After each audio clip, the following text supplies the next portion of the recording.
for singing a song, and it's a good day for moving along. Yes, it's a good day. How could anything be wrong?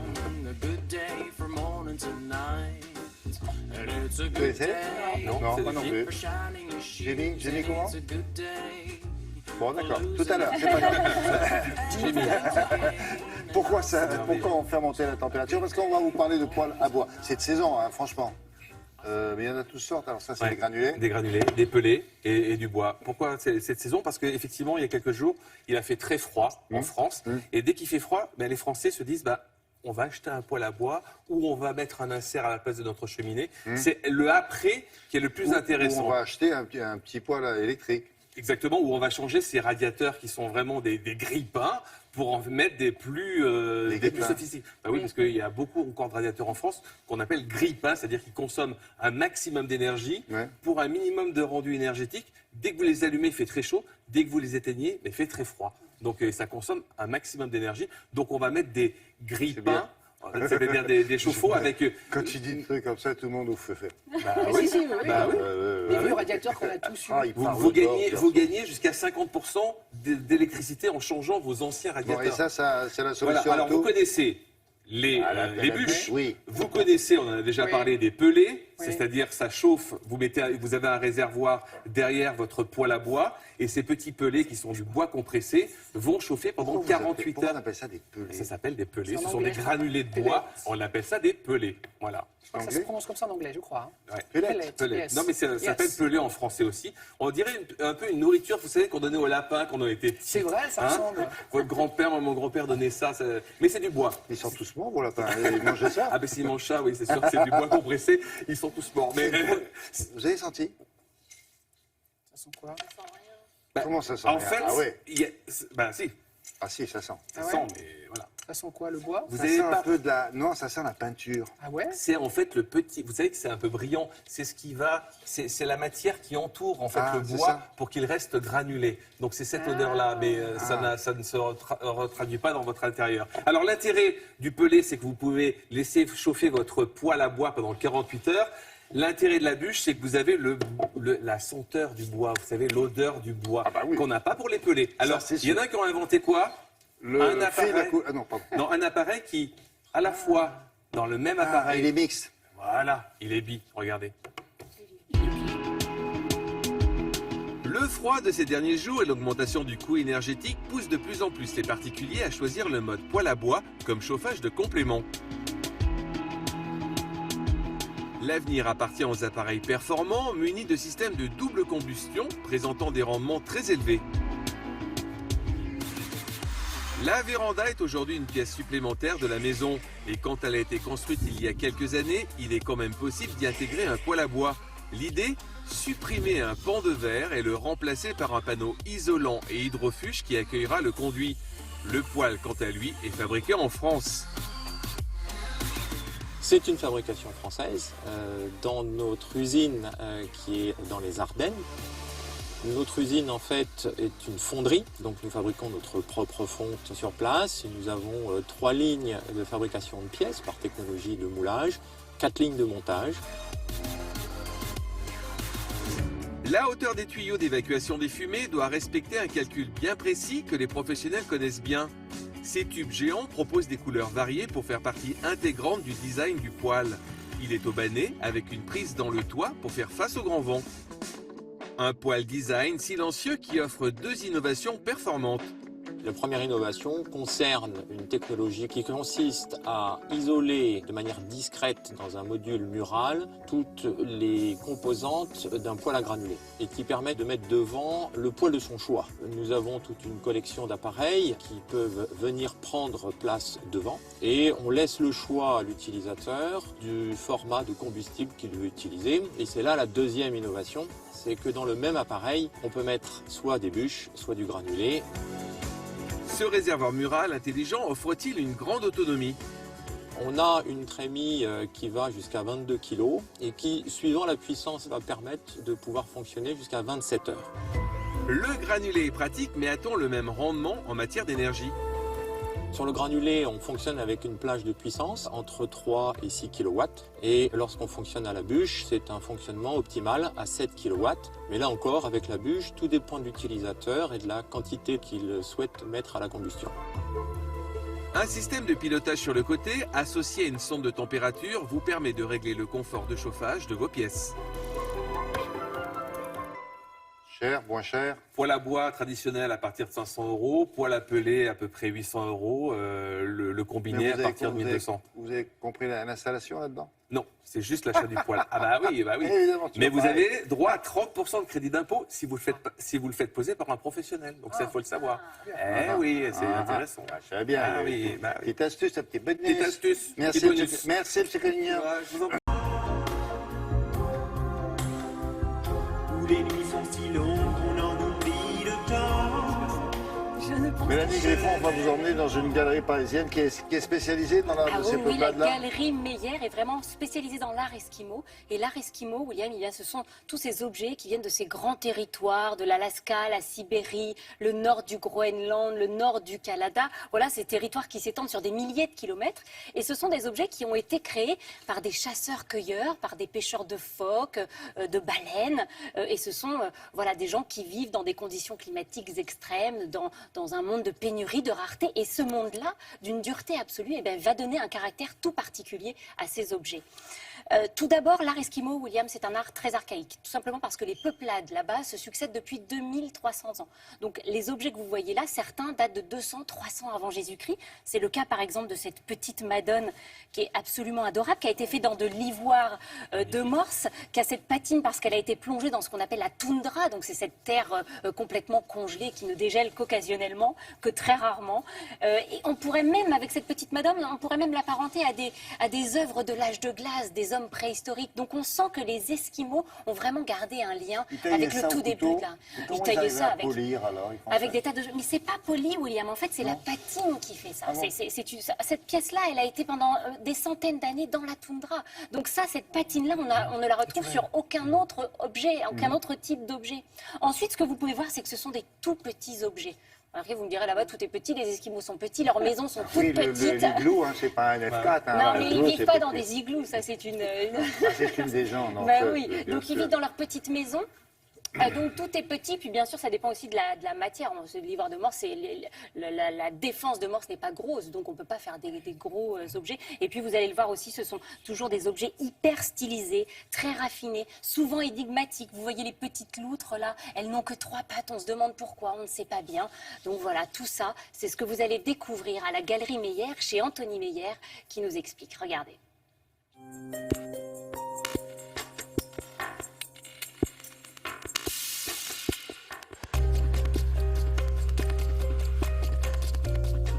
Esquimau est le résultat des croyances et des besoins utilitaires de tous ces peuples qui vivent dans ce qu'on appelle le cercle arctique. Et les Esquimaux, comme les autres peuples, ont besoin de représenter les dieux, les ancêtres, par des personnages qui vont être utilisés dans les rituels.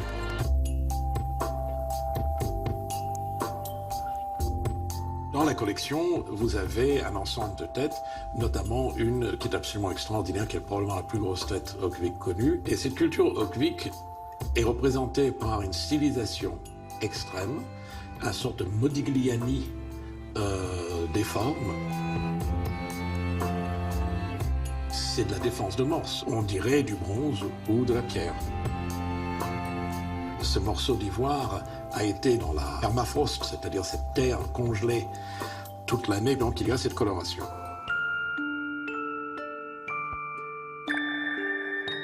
Parmi les objets en bois, il y a les masques, évidemment. Les masques sont utilisés pour des rituels chamaniques. Et la représentation humaine est absolument extraordinaire, sublimée, avec des visages grotesques ou des visages d'un extrême naturalisme, comme ici. Les dents sont fabriquées en ivoire de morse et posées à l'intérieur.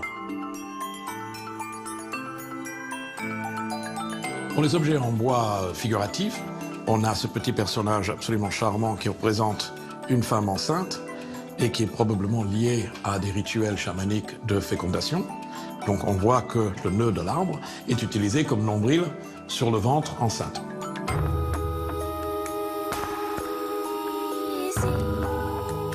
Ce sont des sculpteurs, ce sont des artisans, si je puis dire, mais qui sont quand même extraordinairement sensibles, intéressés par ce qui est le plus beau.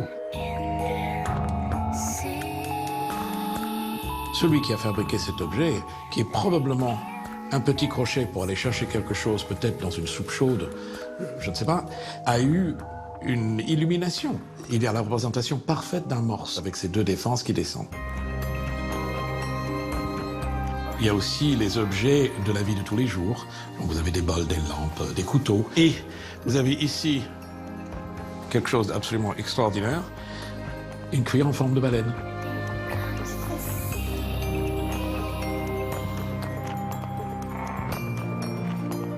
Vous avez ici un caribou, et de l'autre côté creusé. C'est légèrement pointu, et ça va servir à aller dans les os chercher la moelle. Donc il y a une logique absolue dans la fonction créant la forme.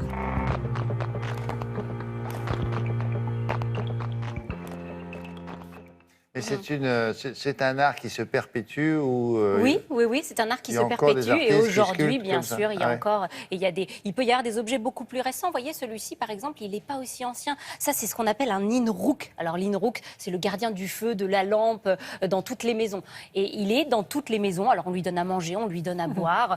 Et il est vraiment, c'est lui il a une mission essentielle puisqu'il est vraiment le gardien de la vie dans C'est la lui qui maison. protège la famille. Ouais, regardez, il est joli. Il a une petite perle de verre bleu. Ça indique que c'est un Ninrook masculin. Voilà, vous pourrez voir tous ces beaux objets rue des Beaux-Arts à Paris dans la galerie Meyer. Merci beaucoup Mélanie. Voici ce qu'ils appellent une Quand on s'embrasse,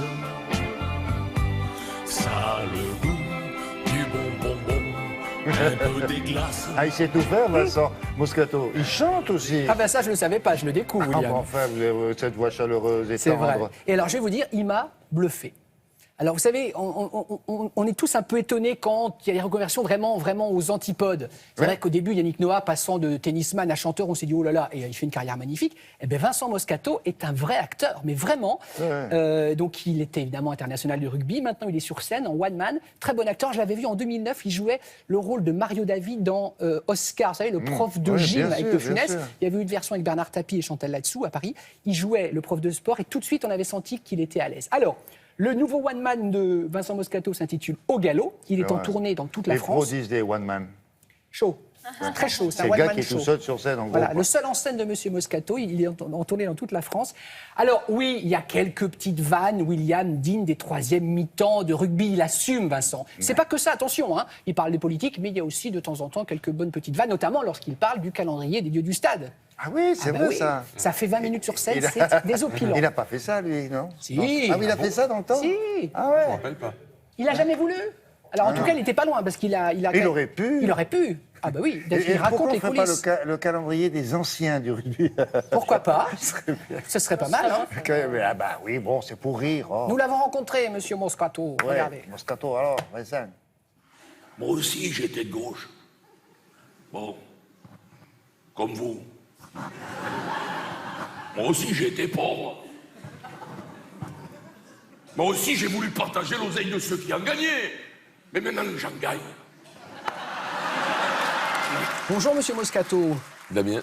Cette envie de monter sur scène, est-ce que vous l'avez eu encore en activité rugbyman professionnel ou c'est à l'issue, vous vous êtes dit, ça y est, je suis retraité, jeune retraité, si j'allais sur scène? Non, la dernière année que j'ai joué, j'étais au Stade Français, chez mon président préféré, Max Guazzini, et je jouais au Théâtre Galabru. J'avais répondu à un casting, tu vois, déjà ça m'intéressait. vous titillait. Ouais, ça me titillait. Ouais. Et puis après, l'appétit venant, je me suis dit, l'ultime épreuve, c'est quand même le one-man show. J'ai eu recours à la chirurgie esthétique. J'ai fait opérer ma femme. Se retrouver seul, sans partenaire, la peur au ventre dévorante, tu vois.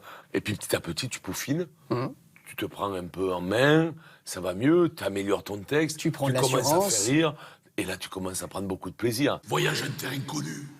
Quelle émission. Avec Muriel Robin. Quand un repas, elle avait bouffé toutes les provisions de l'hiver d'une tribu Maasai. Est-ce que vous voyez des points communs entre rugbyman et humoriste sur scène? L'énergie? Ouais, l'énergie, l'adrénaline. Pam, tu vas rentrer sur scène, tu vas rentrer en match. Des fois, c'est dur, tu fais pas un bon match. Des fois, tu excelles, tu prends le ballon, tu perds, c'est un one-man show. Chaque fois que tu racontes un truc, il y a des fois, ça marche. T'es bon dans tes timings, dans ta comédie, dans ta mimique, t'es bon, tout le monde rigole. La fesse celluliteuse, comme on dit dans le milieu. Vous voyez ce que je veux dire, messieurs? Fesse celluliteuse, celle qu'on claque le lundi, le vendredi à tremble encore.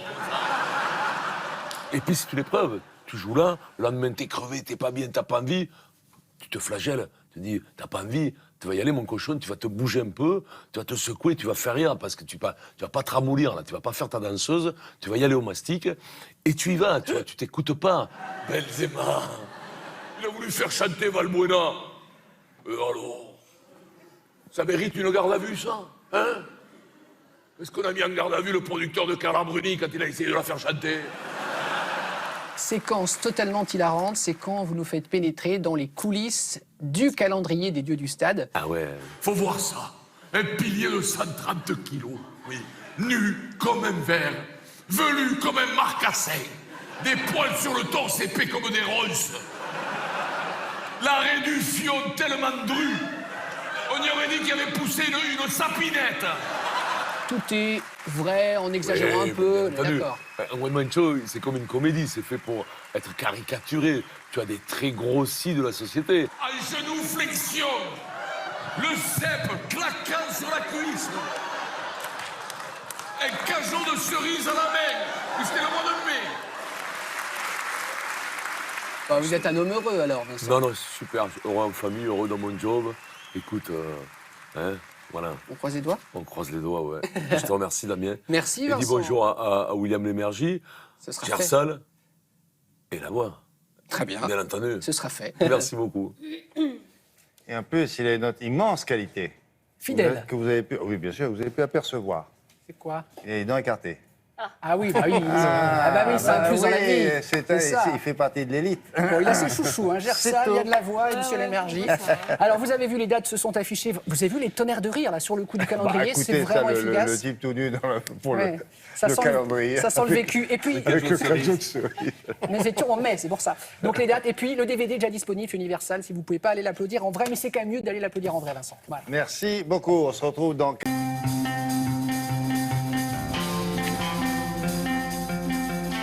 Bonjour, Monsieur Rondel. Bonjour William, Et on commence par bonjour qui à tous. On va faire un petit qui a dit quoi. Ah, si vous voulez. Citation, faut deviner qui en est l'auteur. Qui a dit? Comment peut-on avoir la grosse tête quand on est acteur? Que fait-on de si extraordinaire après tout? C'est une femme, elle est actrice, elle a 28 ans, éclectique. Hein, on l'a vu aussi bien dans Spider-Man que dans des films de Woody Allen. Américaine. Elle a... Actuellement, elle est à l'écran, elle danse. Ah oui, Emma. Emma Stone, Ah oui. effectivement, interview dans Paris Match. Elle est à l'affiche avec Ryan Gosling pour La La Land. C'est la troisième fois qu'ils sont ensemble tous les deux à l'affiche. Elle joue le rôle de Mia, qui rêve de réussir à Hollywood. Et ça lui rappelle d'ailleurs sa vie, parce qu'elle dit, comme Mia, moi j'étais une grande rêveuse. Je me suis fait jeter 100 fois des auditions. Je sais ce que c'est que d'être humiliée et de devoir se taire. Qui a dit? Quand je reçois un scénario, mon premier critère, c'est l'histoire. Peu importe si c'est drôle ou si les personnages sont bien imaginés. Y a-t-il une vraie histoire racontée et qui mérite de l'être? Est-ce le genre d'histoire dont les gens peuvent avoir envie en ce moment? Alors, quelques indices, c'est pas simple. Je vois Yann qui est comme ça. Une femme, actrice. Alors, je crois qu'on peut dire Française? que France 2, oui, France 2 l'a lancée. Parce qu'elle a commencé à la télé, elle faisait un programme court juste avant 20h. Chouchou Loulou, ça veut dire quelque chose. Oui, Audrey. Voilà. Non, c'est la sœur. C'est C'est la Alexandra, sœur, c'est l'amie. Alexandra. Alexandra, de psychologie. Très belle interview, hein, comme d'habitude dans Psychologie. Elle y parle de sa relation fusionnelle avec sa sœur, Audrey. Elle y parle aussi de sa foi. Le Dieu auquel je crois n'appartient qu'à moi. Il est très sympa et c'est peut-être même une femme, dit-elle. Mais ce n'est pas le genre de choses dont on parle publiquement. Je n'ai pas envie d'imposer quoi que ce soit à quiconque. Et ce sont là des propos d'une grande sagesse. Oui. Ce serait bien s'il pouvait inspirer, Oui, en c'est inspirer ça. quelques-uns. Vous voulez dire à bon entendeur, ça, c'est ça que vous voulez dire.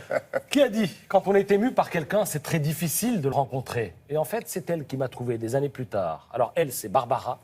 Ah oui. Et la personne qui parle comme ça, Ah oui, ça. Ici, William a déjà trouvé, je crois. Ici, on connaît. Est un acteur. C'est notre chanteur favori. Oui, et maintenant il est chanteur. Eh oui. Il monte sur scène pour chanter Barbara. Allez, vous avez trouvé, il s'agit de Guillaume Depardieu. Gérard. Gérard. Qu'est-ce que Gérard. j'ai dit, Guillaume Ben voilà, lapsus. Non, mais Gérard dans Depardieu. Il parle de Guillaume. Il parle de Guillaume. Il parle de Guillaume parce que Barbara adorait tous ses enfants, dont Guillaume Depardieu. Alors c'est Gérard qui s'exprime ainsi. C'est l'un de ses plus proches amis. Sur scène, donc pour chanter du Barbara, il sera accompagné de Gérard Daguerre, qui est le dernier pianiste de Barbara. Et on perçoit au fil de l'interview dans Télérama toute l'admiration que Gérard Depardieu a pour la chanteuse, comme si elle avait une sorte de pouvoir sur lui. Il dit que sa voix et ses mots avaient le don de le désinhiber, alors que par moments il avait perdu la parole. Et Barbara, dit-il, ne s'inquiétait jamais de l'argent qu'elle gagnait. Elle parlait d'ailleurs en ancien franc, donc c'est pas en franc au temps de l'euro. D'ailleurs, elle a disparu il y a 20 ans, en 97, mais elle parlait en ancien franc. Qui a dit: quand on regarde derrière soi, à la fin de sa vie, à quoi pense-t-on sinon à l'amour vécu? Alors c'est une femme, et ce qui est surprenant, c'est qu'elle parle ainsi alors qu'elle n'est pas franchement au crépuscule de sa vie. Je dirais plutôt qu'en ce moment, elle resplendit, elle est dans la force de l'âge et de la maturité. C'est une actrice, mais ex-mannequin. Un peu Carla. corse, nouvelle ambassadrice de l'UNICEF. Laetitia Casta. Casta gagné, elle s'exprime ainsi dans l'Express Style. Elle est actuellement, je le rappelle, au théâtre, où elle joue scène de la vie conjugale d'Ingmar Bergman. Loin du crépuscule de sa vie. Indienne, là. Oui. Hein Oui, il y a un petit côté indien à Il y a un gauche, petit côté effectivement. indien. Voilà. Bon. Ah oui, le crépuscule, oui, effectivement, très très loin. Elle parle comme quelqu'un qui aurait même bien encore sûr. beaucoup de choses à vivre, je suis sûr. Attends, oui. Voilà, je vous laisse là-dessus, sur cette image. Ben, c'est bien, Hein, c'est elle là, est pas mal, ça ouais. va nous tenir compagnie. Merci. I knew that I wouldn't. I feel good. I knew that I wouldn't. Non, mais pas l'escalade comme vous l'avez peut-être pratiqué ou déjà vu. Cette escalade-là est extrêmement moderne. Oui, elle est moderne. Je ne sais pas si vous avez tous en tête un mur d'escalade. Hein, quand vous rentrez dans une salle, ben voilà, c'est ça. Vous avez des prises absolument partout. C'est gigantesque. Et puis, ben, vous vous retrouvez devant.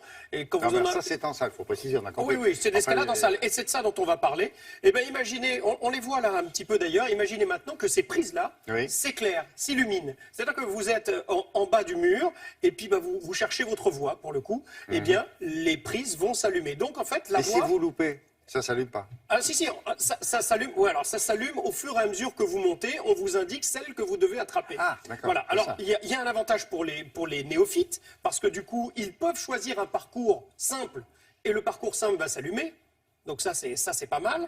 Et puis aussi, pour ceux qui sont un petit peu meilleurs, parce qu'ils vont pouvoir, comme les prises, sont connectées, on va pouvoir établir des temps de montée, des temps de parcours. Donc, on va Non, mais pouvoir est-ce que c'est se comme au ski, challenger. il y a des pistes vertes, des pistes noires. Exactement. Il y a des pistes de toutes les couleurs. Donc, c'est breveté. Il y a eu 5 brevets dessus. C'est une innovation. Là, on est allé à Lyon pour tourner ça. Personne d'autre encore n'a ça dans sa salle. C'est très bien aussi pour le gérant, parce que le gérant va proposer aux gens aussi de laisser des commentaires, par exemple, sur chaque itinéraire exploité. Et puis, il va pouvoir proposer pour chacun un itinéraire vert, rouge, vous l'avez dit, ou noir, comme les pistes de ski. D'accord. On est allé là-bas, et puis regardez, après je vous dirai les deux que vous allez voir alors ça, s'exercer. c'est en plein air, ça, c'est formidable. Ouais, alors lui, vous le voyez en plein air d'abord, et ensuite en salle, il a un petit niveau, je vous dirai après.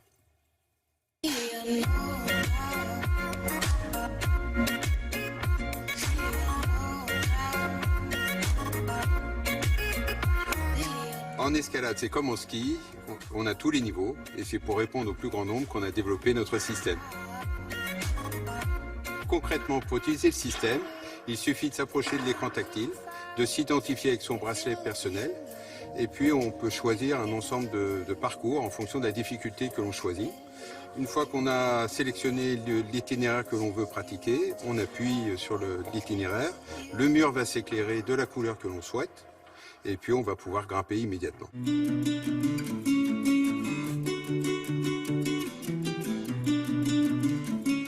On a des dizaines de niveaux qui vont du niveau initiation au niveau expert, et les couleurs permettent dans les salles traditionnelles d'identifier ces niveaux, mais avec le système, on peut choisir directement sur l'écran tactile et on grimpe avec la couleur que l'on préfère. Techniquement, chaque prise est reliée derrière le mur à une carte électronique. Cette carte électronique permet de transmettre des informations dans un sens et dans un autre. Donc elle émet le signal de l'éclairage et de la couleur qui doit s'afficher. Elle reçoit aussi les informations de la présence du grimpeur. L'avantage pour le grimpeur, c'est de pouvoir avoir une multitude de parcours à disposition et de pouvoir choisir de manière très précise la difficulté qu'il souhaite pratiquer. C'est aussi une aide pour les différents handicaps. Par exemple, je commencerai par les daltoniens qui peuvent choisir la couleur qu'ils préfèrent. On a aussi une aide pour les malvoyants. On est en train de travailler sur des programmes pour les non-voyants. Hop. Et voilà. Bien joué. Yes. Le grimpeur, une fois redescendu, va s'approcher de l'écran tactile. Il va pouvoir constater le parcours qu'il a effectué. Il va pouvoir aussi le noter, dire s'il a aimé ou pas aimé. Et puis, il va pouvoir voir le temps qu'il a mis et comparer ses performances à lui-même, mais aussi à des confrères éventuels grimpeurs. Alors, pour la salle, ça permet de multiplier le nombre de parcours disponibles sur un seul emplacement. Les salles sont parfois en centre-ville, peuvent manquer de place. Et puis, ça permet aussi de moderniser la salle et d'offrir une nouvelle expérience à ses utilisateurs. Donc les développements futurs, on en a beaucoup à l'heure actuelle. En particulier, par exemple, la découverte du parcours au fur et à mesure. C'est-à-dire que uniquement la prise suivante, celle que l'on a attrapée, va s'éclairer. Et puis on a un deuxième mode ludique qui sera le mode poursuite. C'est-à-dire qu'un grimpeur pourra grimper et son ami pourra ensuite grimper sur le même parcours. Et s'il va moins vite, la prise s'éclairera en rouge. Et s'il va plus vite, la prise s'éclairera en vert. Ah oui, il arrive que pour aller d'un repère à un autre, on fasse un bond. Ah oui, bien sûr. Moi, je crois sur la tête en bas, même des fois. Ah ouais. Gauthier et Charlotte, numéro 3 mondiaux en escalade. C'était juste pour vous situer ça. Et là, par exemple, pour avoir un parcours très simple, pour l'installer, c'est minimum 40 000 €. En revanche, pour les gens qui viendront s'y initier, c'est gratuit. Voilà, c'est normal, c'est un mur normal. Vous paierez la même entrée. Quand il faut une compète, évidemment, c'est le plus rapide. Bien sûr. Bien sûr. Là, ils montent en combien de temps, ces deux-là? Là, ça va très très vite. Là, ils l'ont fait gentiment pour nous, Oui, pour qu'on ait le temps. Oui, c'est une dizaine de secondes. Ça monte très très vite. Oui, c'est singe. Clac, clac, clac. Merci beaucoup.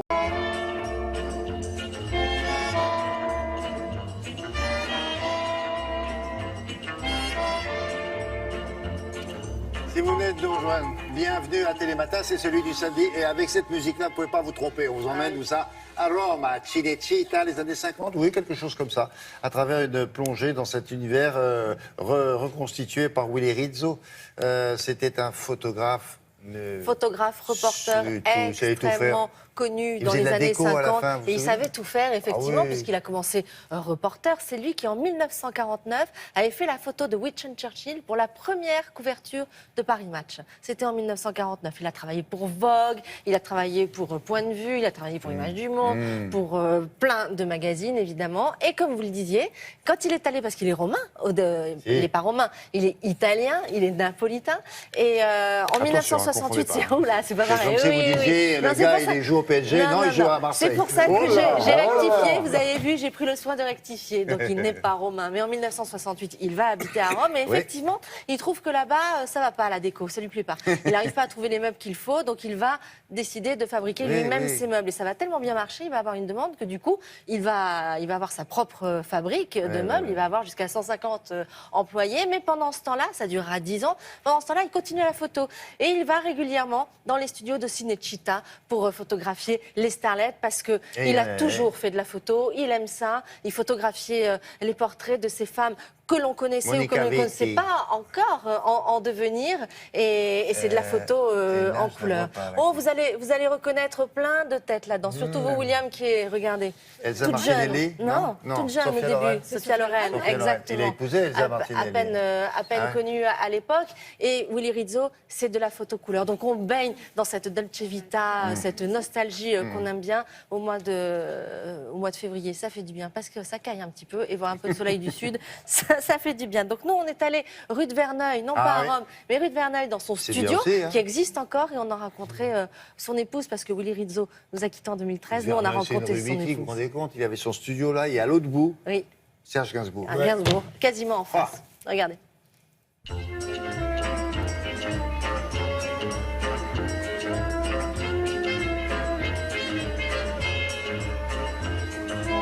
On est est à Saint-Germain-des-Prés, mais on va à Cinecittà, près de Rome, dans les studios où il y a eu un foisonnement d'actrices et de metteurs en scène très talentueux entre 1958 et 1967-68.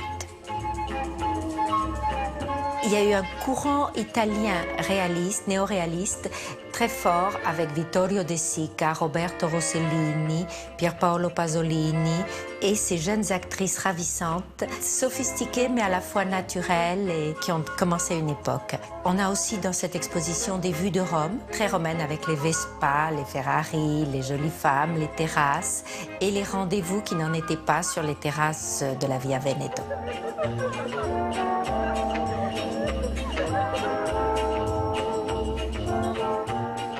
Willy Rizzo avait un instinct comme photographe et comme être humain très sensible de jeunes actrices qui avaient un talent en elles. Il sentait qu'elles allaient arriver à être des actrices montantes et reconnues. Sophia Loren, c'est une des premières actrices qui était plus naturelle, plus décoiffée par rapport à certains autres portraits que vous voyez. Elle a évolué différemment peut-être, mais en tout cas, il la voyait de cette manière, avec une grande complicité, parce qu'elle est napolitaine aussi, et qu'ils avaient vraiment une culture en commun et beaucoup à se dire. Giulietta Masina était la femme de Federico Fellini.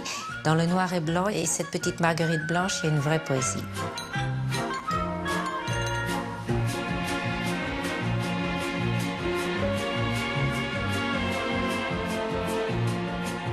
La légèreté de cette époque était voulue par les acteurs de cette époque, par les Romains et les metteurs en scène.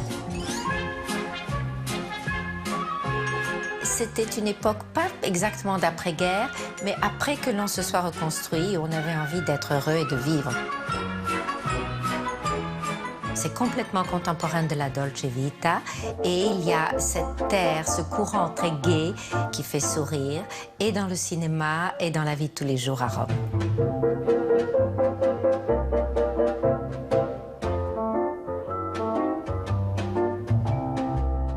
Il y a beaucoup de lumière, beaucoup de jaune, beaucoup de rose dans les couleurs de Willy pour exprimer une douceur de vivre, une gaieté, quelque chose d'agréable à regarder qui attire l'œil. Il a envie d'égayer nos vies plutôt qu'autre chose.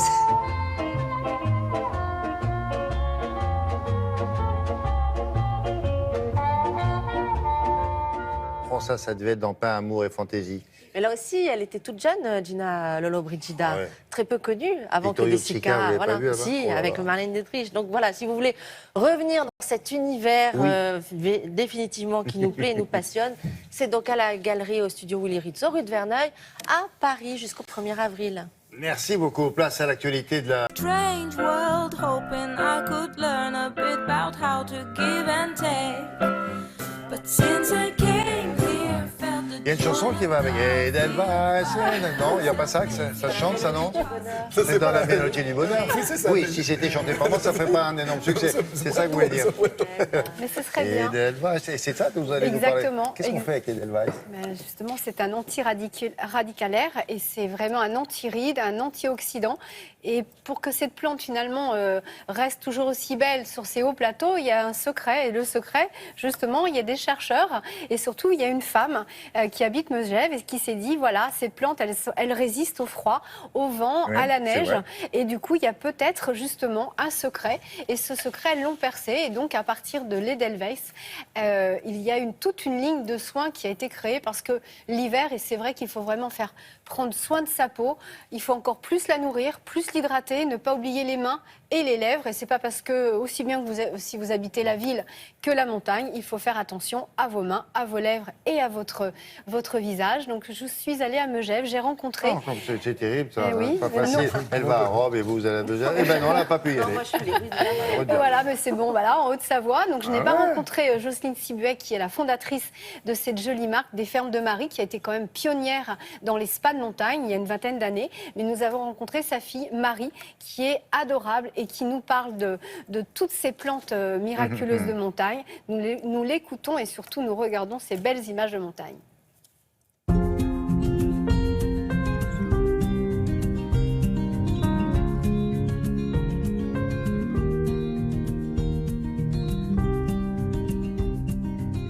La montagne est une véritable source de beauté. Elle regorge d'actifs très très intéressants, de plantes de montagne, mais également de baies très intéressantes en vertu cosmétique.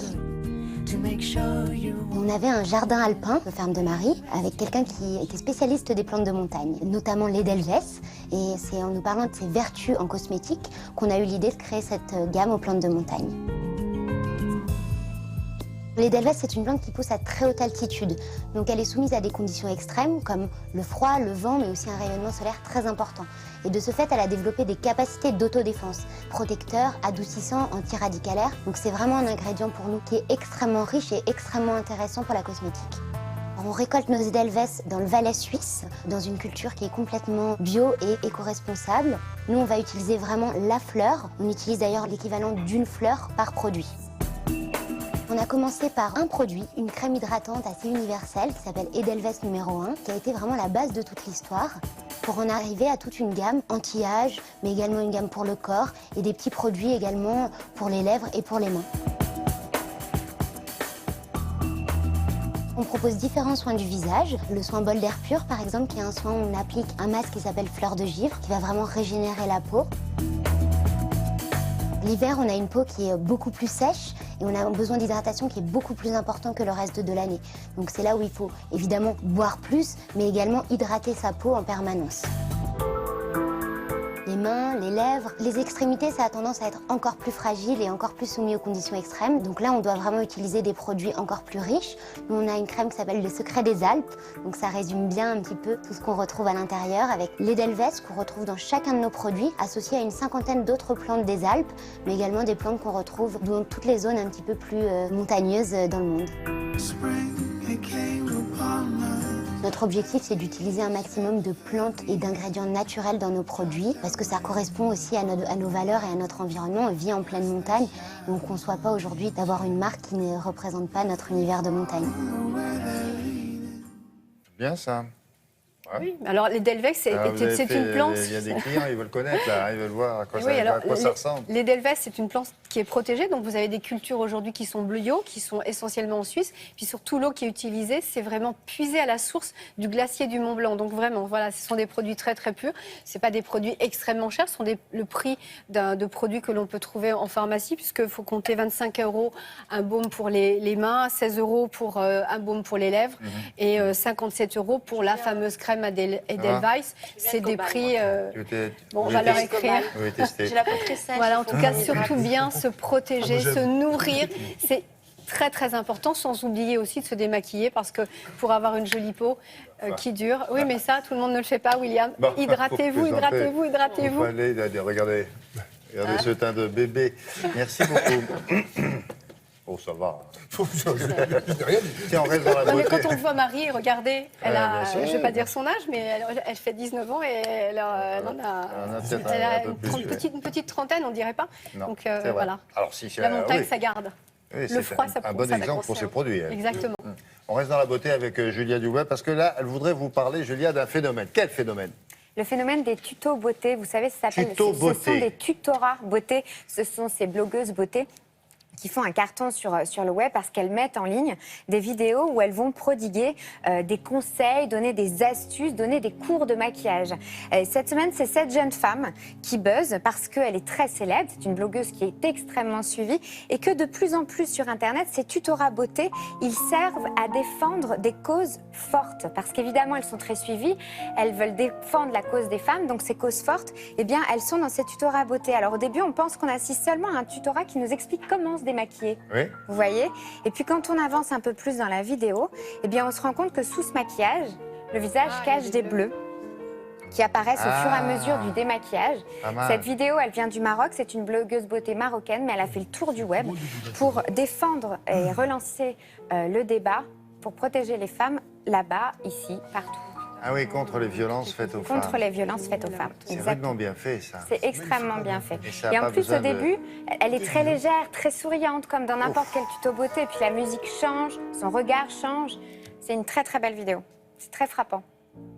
Mais c'est elle qui a trouvé ça toute seule, parce que, oui. C'est une initiative, oui, qui vient d'elle, ouais. Grâce à toi, je m'incendie. Je sais que j'existe et je me sens jolie. Olivia Ruiz, 5e album. On l'a connue en 2001. En 2001, elle a fait la Starac. Elle ne voulait surtout pas gagner à la Star Academy. J'ai une toute petite anecdote. À l'époque, en sortant de la Starac, il se trouve que je l'avais rencontrée. Et il y avait. Vous faites les sorties de la Starac, vous? Oui, je fais ça. Je fais ça, entre autres.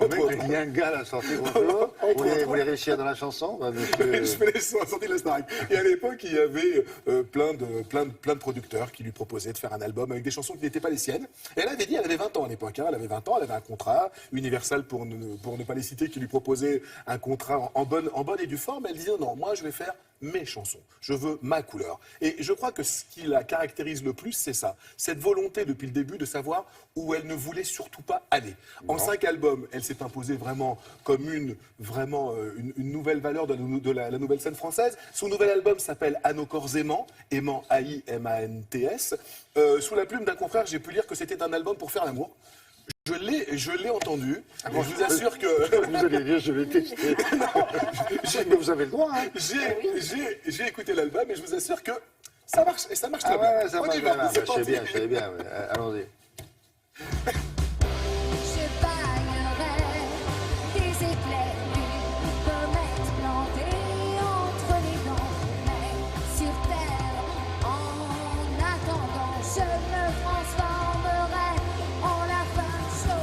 C'est une tournée hyper particulière puisque ce sont des concerts interactifs. Donc là, on est juste avant le concert, dans à peu près une demi-heure. Je vais recevoir le résultat des votes des internautes pour savoir comment je m'habille et quelles seront les chansons qui seront jouées ce soir. Ils ont une liste de 14 chansons dans laquelle ils peuvent choisir 4 morceaux. Voilà.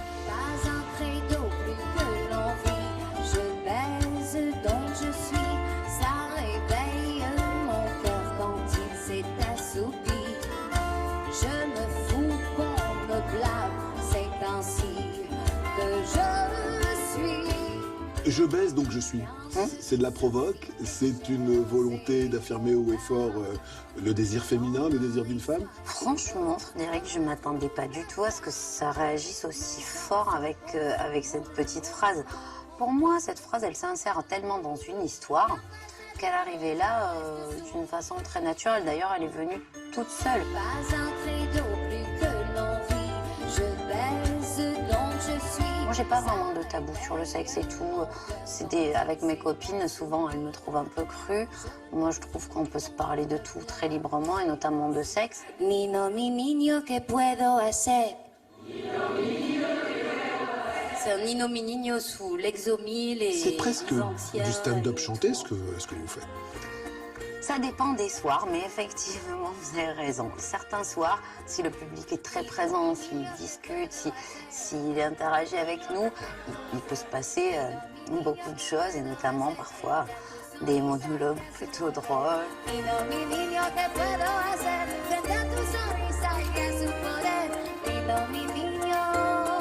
Qu'est-ce que la maternité a changé dans votre vie artistique? Ça a changé que peut-être je suis inquiète sur des choses différentes. Un peu moins inquiète pour mon petit nombril, mais tellement plus inquiète aussi pour ce petit être. Avec moins l'envie de partir, peut-être. Aussi, j'envisage la possibilité de faire autre chose un jour.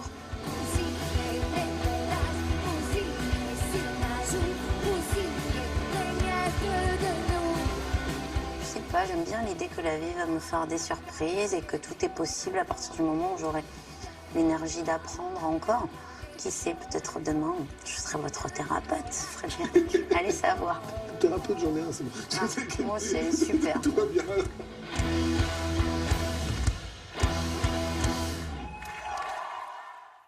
Vous êtes votre thérapeute? Oui, elle voulait... Mais vous lui avez dit à j'ai bobo, tout ça? Non, pas du tout, pas du tout. Je sais. Non, mais vous savez, c'est ces espèces d'interviews, ça s'installe un climat, vous voyez, on va chercher un peu l'âme. Vous vous souvenez de moi à la sortie de The Voice? Voilà, Starac et tout. Vous voyez, donc voilà, ça crée des liens. Voilà. Je la soupçonne d'être drôle. Elle est très, très, très drôle. Et on a franchement la sensation que ces 15 années de succès n'ont rien changé en elle, n'ont rien changé à son exigence. Elle est là parce qu'elle a des choses à dire, elle est là parce qu'elle a des choses à donner au public, et ça fait du bien d'aller voir des concerts comme ça. Très bien. Merci beaucoup. Au revoir. Qu'est-ce qu'on fait? On se quitte là? Ah non, on revient. non, mais c'est là la chanson, c'est bien. Madame, monsieur, bonjour. Si vous nous rejoignez, je vous attendais, mais je ne suis pas seul. On va à présent partir à la montagne avec les bonnes adresses de Tante Marido, des petits hôtels et des chambres d'hôtes. Maintenant, vous pouvez remettre la musique. Vas-y.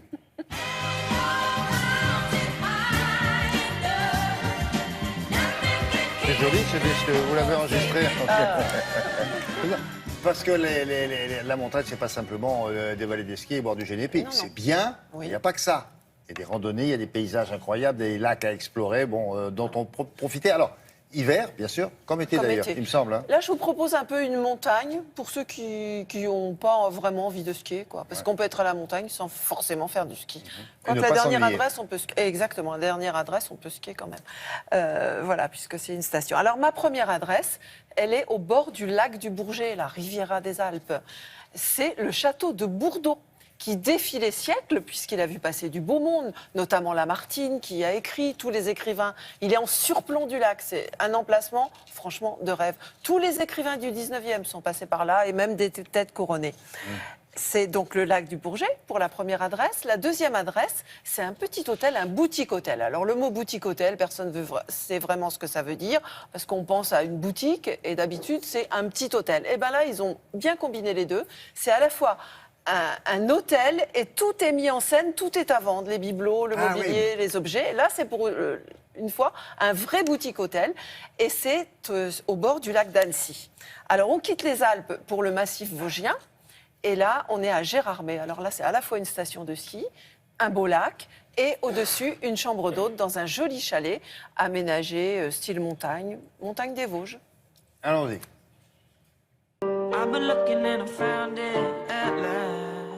En surplomb du lac du Bourget, la Riviera des Alpes, et dans le sillage de Lamartine, le château de Bourdeau défie les siècles. Au XIe siècle, c'était un château fort. Il a été démoli à la Révolution et ensuite reconstruit en 1850 par l'architecte Pellegrini, qui s'est également occupé des thermes à Aix-les-Bains et du casino. Lors de la reconstruction, ils ont plutôt opté pour un style gothique troubadour, avec 4 échauguettes, qui donnent un côté romantique en fait au château. Pellegrini a eu la formidable idée de faire des grandes ouvertures, ce qui était très novateur pour l'époque.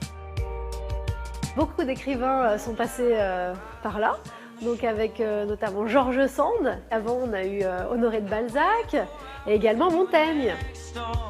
Fresque monumentale et point de vue majestueux, avec le lac qui s'invite à table. Le propriétaire est un monsieur mystère. De lui, on connaît seulement son goût pour le 7e art et les comédiens. En témoigne cette formidable collection de célébrités en leur loge. D'un lac à l'autre, du Bourget à Annecy.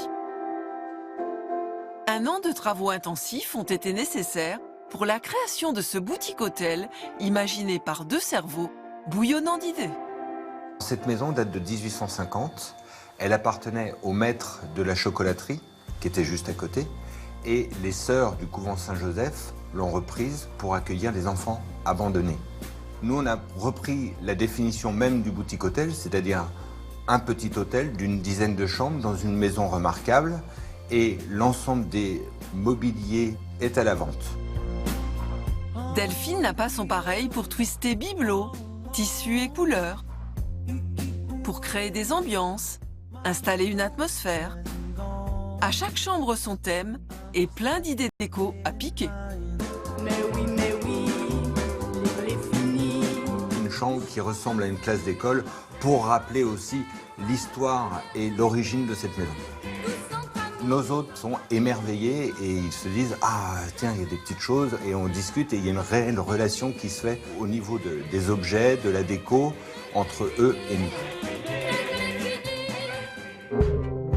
D'un massif à l'autre, des Alpes aux Vosges, avec toujours un lac en ligne de mire, c'est celui de Gérardmer, qu'on contemple depuis le chalet des Rochepètres. Rochepètres, quel drôle de nom! Ici, autrefois, les paysans venaient faire paître leurs vaches et il y avait des roches sur le terrain. Donc, ils enlevaient les roches et ils mettaient les roches aux limites du terrain. Un décor de montagne chaleureux, conçu par la maîtresse de maison, architecte de formation. Ça aide. On a commencé à construire en 2012. C'est un chalet tout en bois, avec un extérieur en mélèze et un chalet basse consommation. Nous ne sommes pas vosgiens, nous sommes belges. On a décidé de changer de vie et de tout vendre pour venir nous installer ici dans les Vosges. On aime bien chiner, donc on allait dans les brocantes. C'est pour ça que vous retrouvez des rabots, des rifles pour ramasser les brimbelles. On peut y aller une famille complète alors? Ah bon, on peut louer le chalet dans sa totalité si on veut. Il y a 4 chambres. Voilà. Quand, et il y a un spa aussi. Le chalet boutique, là, ça veut dire que quand on peut acheter les objets qui sont dans Tous la chambre? les objets, chaque chambre a un look différent. Et comment il renouvelle Ben oui. Oui, il par exemple, renouvelle. il y a un client qui s'en va samedi. Oui.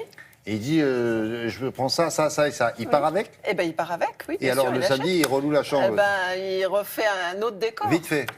Oui, enfin, ils Non, mais aménagent ça parce qu'ils ont aussi d'autres objets Ils ont en du stock. Voilà. Ah, voilà. Mais non, mais ça m'intéressait, parce que je me disais, l'autre client, il arrive, c'est vide. Il dit, comment ça se met? L'autre, il a tout acheté. Eh ben non, il y a du stock. Oui, il y a du stock, Ah, bon. vous inquiétez. Et ça fait salon de thé aussi. Rassurez-moi. On parle de prix ou pas? Oh, ben, c'est pas très, très élevé. Par exemple, le chalet des Rochepettes, c'est à partir de 120 €. Enfin, tout est à peu près à partir de 120 €. Après, si vous La montez chambre dans ou la des... pension?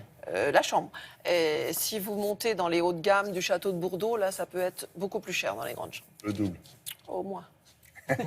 Ah, il faut lui arracher. Hein. À partir de... Mais vous avez vu la vue? Quand ça dépasse 150 €, c'est... Ouais. Hein, La vue, elle est exceptionnelle. Eh J'en ben connais oui, pas bah, ça comme se paye. Ah, bien bah sûr. voilà. Merci, Puis Marie. depuis Lamartine et plus, et plus. En plus, le fantôme de Lamartine. Ouais. Merci beaucoup. Vous connaissez son nom, son prénom, vous connaissez sa fonction aujourd'hui. Il est président des États-Unis. Est-ce qu'il est le roi d'Internet? Oh oui, largement depuis qu'il est élu, et même avant. Ça continue donc. Oui, puis c'est pas prêt de s'arrêter. Hein. Enfin bref, si depuis la signature du traité anti-immigration de Donald Trump, où il interdit aux ressortissants de 7 pays d'entrer sur le territoire américain, ça grince beaucoup sur Internet et ça réagit. Et là, moi, je me suis intéressée aux réactions françaises parce que ils ont choisi, les internautes français, la Statue de la Liberté comme symbole. Bon, en gros, ils veulent la récupérer. Les appels sur Twitter, c'est, regardez, suite à un nouveau décret, la Statue de la Liberté serait sur le point d'être expulsée, ou alors fini de rire, maintenant nous voulons récupérer la Statue de la Liberté. Ou encore, elle ne leur sert pas à grand-chose. Est-ce qu'il y a moyen de la récupérer?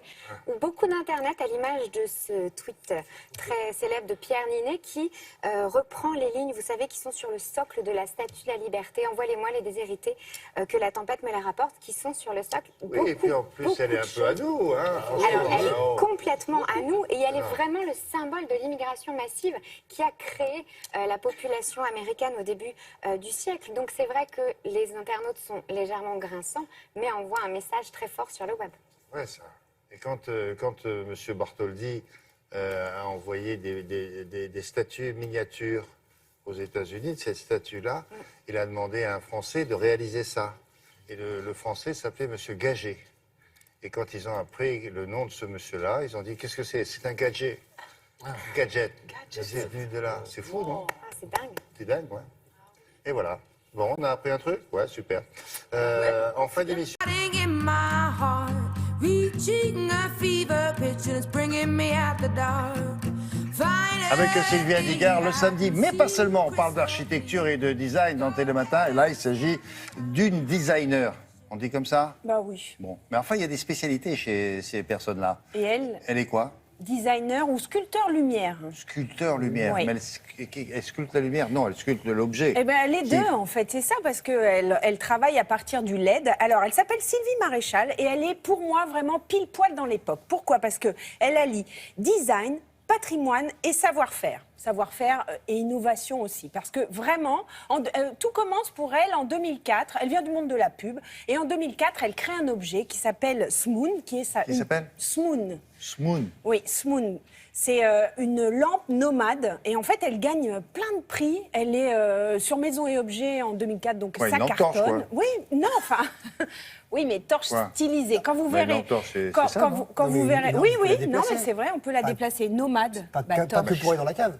Une lampe. Mais les lampes torches, vous vous en servez qu'à la cave, vous? Qu'à la cave. Non, mais une lampe torche, pour moi, c'est quelque chose de nomade. Vous vous baladez avec ça. C'est dans la vrai, bouche, ça peut, mais en fait, ça n'a pas la forme d'une lampe torche telle qu'on l'a dans notre inconscient collectif. D'accord. Donc, quand je disais qu'elle allie patrimoine et innovation, c'est parce qu'elle se dit aussi qu'en France, on regorge de trésors stylistiques.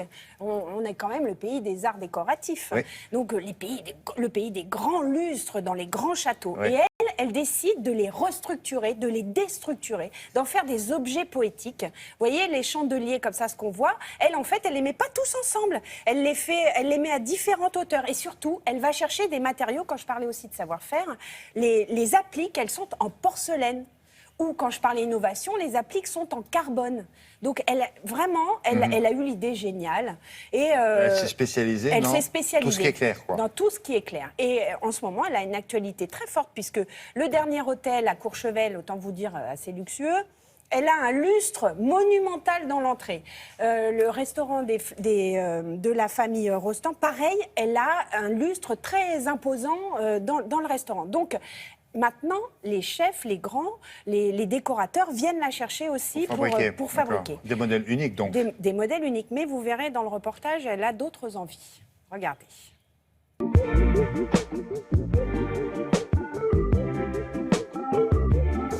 Nous créons des lustres donc sur mesure avec des pièces qui sont fabriquées essentiellement à base d'artisanat français, essentiellement aussi à base de porcelaine de Limoges.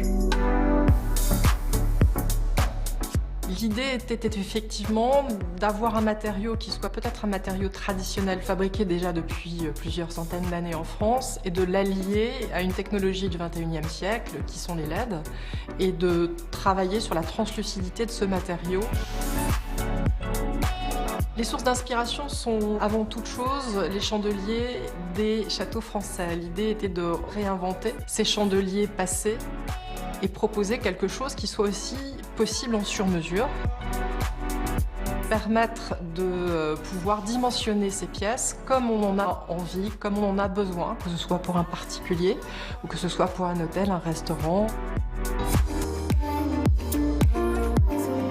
Ça a été aussi une découverte d'un atelier, qui est l'atelier Pierre Arquier, avec qui on a réussi à nouer une relation qui soit vraiment une relation de confiance, parce que c'est vrai que la porcelaine, jusqu'à présent, n'était pas vraiment travaillée dans le domaine de la lumière et que c'était un point de départ.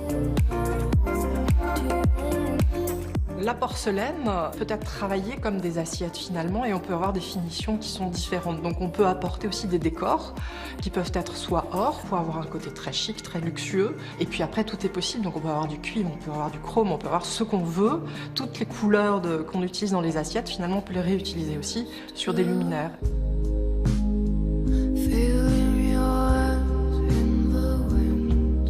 Mon rêve, c'est de continuer cette histoire de lustre. Parce que justement, grâce à notre technologie un peu particulière, nos câbles très fins, nos LED, ça nous permet de pouvoir imaginer n'importe quoi. Les pièces restent toujours très légères. On dépasse rarement les 150 kg ou les 200 kg. Donc ça permet de pouvoir les installer partout, les faire de plus en plus grandes, de plus en plus majestueuses. Mais mon deuxième rêve aussi, c'est de pouvoir proposer ce sur-mesure à tout le monde et faire en sorte que chacun, chez soi, va pouvoir avoir son petit lustre fait sur mesure, proposer aux gens finalement la possibilité d'avoir un lustre qui ne sera qu'à eux et que chez eux. Qu'est-ce qu'elle va faire d'autre? Eh bien, en fait, elle veut toucher le grand public. Elle veut, parce que pour l'instant, effectivement, elle a une clientèle qui est plutôt du sur-mesure, avec un certain prix, et puis dans les grands hôtels, les restaurants. Finalement, en gros, oui, et quoi. donc elle veut amener ça pour le grand public. Je trouve que c'est super. Faire un peu d'industriel, quoi. Oui, entre les deux, quoi. Ouais. Voilà, un peu plus facile à réaliser, donc un peu moins cher. Parce que là, l'artisanat, ça a un coût, mais c'est un coût normal. Vous avez raison de dire tout à l'heure qu'elle sculptait. C'est plus proche de ça. Ouais. D'accord.